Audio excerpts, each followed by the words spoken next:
Hello everyone, welcome to chemistry solvers. तो आज हम देखते लेते हैं हमारा ट्रिग्नोमेट्री वाला पार्ट। तो ये मैंने आपके सारे ट्रिग्नोमेट्रिक फंक्शन और उनके फॉर्मूले वगैरह लिख रखे हैं। ठीक है, हमारे पास अगर कोई भी राइट एंगल ट्रायंगल हो तो ये बेस हो जाएगा, ये आपकी ऑपोजिट साइड होगी जिसको मैंने पी से डिनोट किया, ये आपका हाइपोटेन्यूज होगा। तो sine P by H, cos B by H, ये सब आपको मेरे ख्याल से पता है। ये सारे आपकी ट्रिग्नोमेट्रिक टेबल होगी, इनकी सबकी 0, 30, 45, 60, 90 पे इनकी सबकी वैल्यू होगी। Sine square plus cos square theta आपका 1 के इक्वल हो गया, secant square 1 plus ten square होता है और cosecant square 1 plus coat square होता है।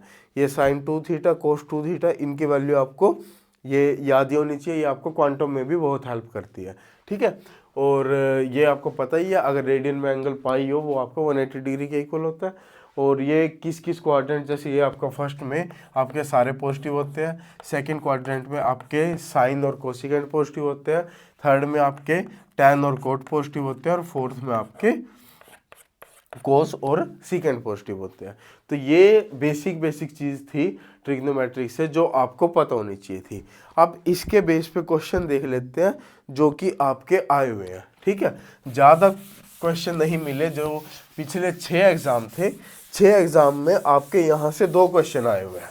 ठीक है, लेकिन क्वेश्चन आसान है और हम एक क्वेश्चन यहाँ से एक्सपेक्ट कर सकते हैं। तो क्वेश्चन देख लेते हैं वो कौन कौन से आए हैं।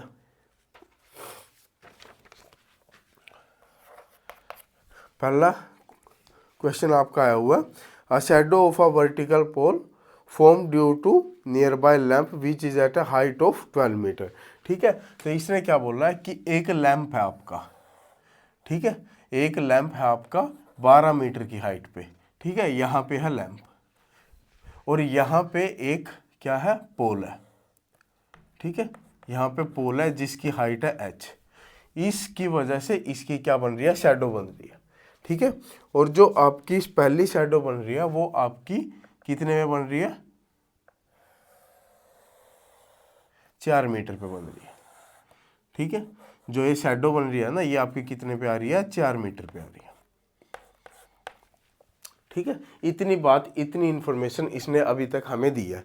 उसके बाद इसने क्या कहा है कि अगर हम लैंप को 2 मीटर फर्दर अवे यानी 2 मीटर दूर इसको हम क्या कर दे, शिफ्ट कर दे, यानी लैंप को अब हमने मान लिया कि ये डिस्टेंस क्या था, x था। अब इसने क्या किया कि लैंप को मैंने थोड़ा सा और शिफ्ट कर दिया। लैंप की हाइट वही थी 12 मीटर। ठीक है, लेकिन अब की बार जो डिस्टेंस था वो आपका x प्लस 2 मीटर हो गया। x प्लस 2 मीटर पे आपने पोल को क्या कर दिया, शिफ्ट कर दिया, मतलब उसको लैंप को शिफ्ट कर दिया। और अब की बार जो शैडो आ रही है वो कितने डिस्टेंस पे आ रही है, अब की बार जो शैडो आ रही है वो 8 मीटर के डिस्टेंस पे आ रही है।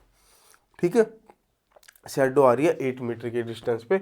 आपको पोल की हाइट बतानी है कि पोल की हाइट क्या होगी। तो यहाँ पे हम सिंपल सी चीज़ लेंगे, ये एंगल मैंने थीटा मान लिया, ये मैंने थीटा डैश मान लिया।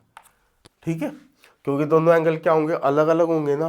तो यहाँ से मैं एक बार पहले ये ट्रायंगल देख लो, ये इसको मैं ए बी सी ट्रायंगल बोल देता हूँ। तो ट्रायंगल ए बी सी में क्या है, ए बी सी में आपका जो टैन थीटा है, टैन थीटा किसके इक्वल होता है, परपेंडिकुलर अपॉन हाइपोटेन्यूज, परपेंडिकुलर आपका परपेंडिकुलर अपॉन बेस, यानी कि h अपॉन 4। ठीक है, इसमें ये था। और ट्रायंगल ए, ये में डी, ये ई, और ए डी ई ट्रायंगल में क्या है, यहाँ भी एंगल तो आपका यही है। ए डी ई में क्या है, एंगल आपका यही है। तो यहाँ पे आपका टैन थीटा किसके इक्वल होगा, यहाँ पे आपका टैन थीटा होगा 12 अपॉन 4 प्लस एक्स।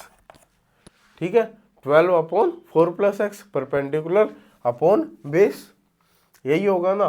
तो एक इक्वेशन यहाँ से आ गई। ऐसे ही यहाँ पे टैन थीटा डैश निकाल लूँगा मैं। थीटा डैश पहले इस ट्रायंगल में अगर मैं देखता हूँ, इस ट्रायंगल में आपका h अपॉन 8 आएगा, h अपॉन 8। और बड़े वाले ट्रायंगल में अगर मैं देखूँ, बड़े वाले ट्रायंगल में क्या आएगा, 12 अपॉन ये कितना आ जाएगा, 8 प्लस एक्स प्लस 2, यानी 8 और 2 10 प्लस एक्स के इक्वल आ जाएगा। ठीक है, यहाँ आ गया। तो यहाँ से क्रॉस मल्टीप्लाई करूँगा अगर मैं, क्रॉस मल्टीप्लाई करने के बाद ये आ जाएगा आपका, या फिर सीधा एच की वैल्यू निकाल लो। एच की वैल्यू आपकी किसके इक्वल आएगी, 12 into 4 divide by 4 plus x. और यहाँ से एच की वैल्यू क्या आएगी, 12 into 8 divide by 10 plus x. ठीक है, दोनों एच को मैं इक्वेट कर सकता हूँ, दोनों एच को मैं इक्वेट करूँगा तो ये आपका आ जाएगा 12 into 8 divide by 10 plus x. तो यहाँ से 12 से 12 कटा, 4 एकम 4, 4 दूनी 8, तो ये आ जाएगा 4 दूनी 8 plus 2x is equal to 10 plus x.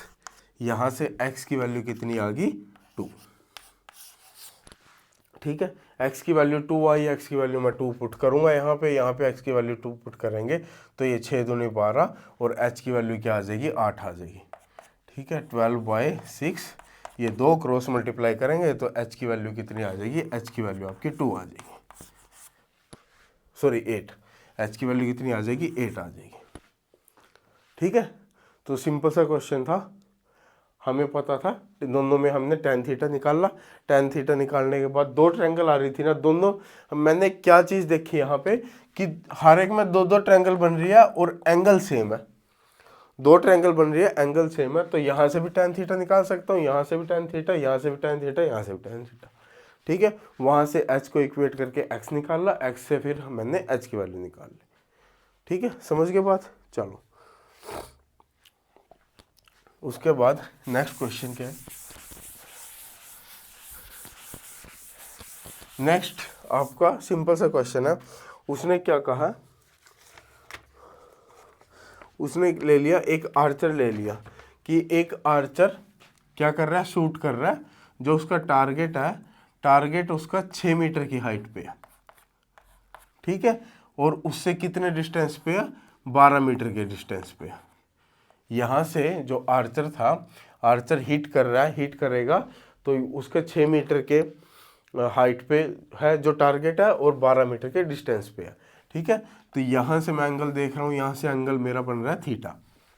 अब उसने क्या कहा, उसने इस क्वेश्चन में दे रखा था कि आप ग्रेविटी को कंसीडर करेंगे, ग्रेविटी को कंसीडर करेंगे यानी उसे क्या करना पड़ेगा, थोड़ा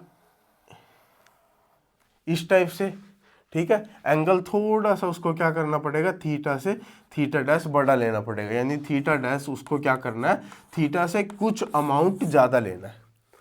ठीक है, ताकि अगर वो ग्रेविटी को कंसीडर भी करे आपका यहाँ पे वो हिट कर जाए। तो अगर मैं इस ट्रायंगल में देखता हूँ, इस ट्रायंगल में फिर वही आपका tan थीटा आ रहा है, tan थीटा किसके इक्वल आ रहा है, tan थीटा आपका 6/12 का इक्वल आ रहा है, यानी कि 1/2। ठीक है, ये आपका क्या आ रहा है, 1/2। और मेरे को पता है जो आपका tan 30 डिग्री होता है वो आपका क्या होता है, 1/√3, या फिर मैं बोल सकता हूँ 1.1/712 के आसपास, 712 या 714 कुछ इस टाइप से होता है। ठीक है, यानी कि ये अप्रोक्स क्या आ रहा है, ये 1.7, यानी ये आपका tan 1/2 लगभग 27-28 डिग्री के आसपास आएगा। ठीक है, यहाँ से अगर मैं थीटा निकाल लूँगा वो आपका 27-28 डिग्री से आएगा। तो अगर आपका थीटा 27-28 आ रहा है तो जाहिर सी बात है थीटा डैश जो आपको एक्चुअल एंगल लेना है वो इस थीटा से ज़्यादा होना चाहिए। ठीक है, तो जो 4 ऑप्शन आपको दे रखे थे वो आपके यही थे, कुछ 23, 28, 29 और 32। ठीक है, तो हमें इसके ज़्यादा एंगल लेना, तो हम क्या करेंगे, 32 आपका मोस्ट अप्रोप्रिएट आंसर होगा, 32 को पिक करेंगे। ठीक है, तो अभी यहाँ से ये 2 ही क्वेश्चन मिले हैं पिछले 6 एग्ज़ाम से। ठीक है, 6 एग्ज़ाम को एनालाइज कर रहा हूँ मैं, और इसके बाद आपका आएगा डिस्टेंस टाइम स्पीड। ठीक है, वहाँ से आपके काफ़ी ठीक ठाक क्वेश्चन आ रहे हैं। ठीक है, वहाँ से क्वेश्चन आ रहे हैं और प्रोबेबिलिटी वगैरह से भी आपके ठीक ठाक क्वेश्चन आ रहे हैं। तो इसके बाद हम वो देखते हैं। ठीक है, ओके बाय।